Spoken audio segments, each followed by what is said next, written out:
නැවතත් එක්වන්නේ අද දෙරණ සමගයි.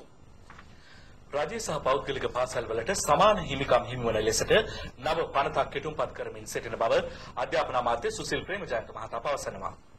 තලවතුගොඩ විදුර විද්‍යාලයේ නව ගොඩනැගිලි සංකීර්ණය විවෘත කිරීමේ අවස්ථාවට එක්වමින් අමාත්‍යවරයා පැවසුවේ එම පනතට අනුව ප්‍රාථමික හා ද්විතීයික ලෙස පාසල් වර්ග කිරීමට අපේක්ෂිත බවයි. අත් වශයෙන්ම මට අවශ්‍ය වෙලා තිබෙනවා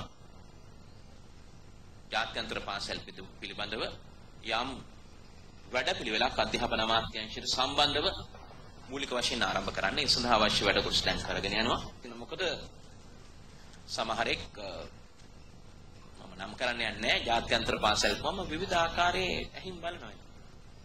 නමුත් මගේ අදහස අපේ රජයේ පාසල් වල ඉන්න ලක්ෂ 39 වගේම තමයි මේ 3,40,000 අපේ රටේ දරුවෝ.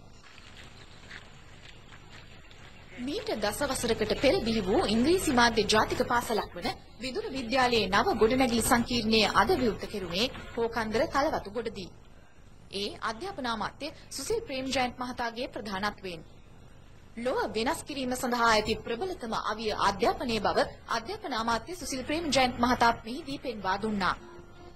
මේ රටට නව අධ්‍යාපන ක්‍රමයක් හඳුන්වා දීමට සුදුසුම කාලය එළඹ ඇති බවත් රටට ක්‍රමවත් අධ්‍යාපන ප්‍රතිපත්තියක් අවශ්‍ය බවත් අමාත්‍යවරයා මෙහිදී ප්‍රකාශ කළා.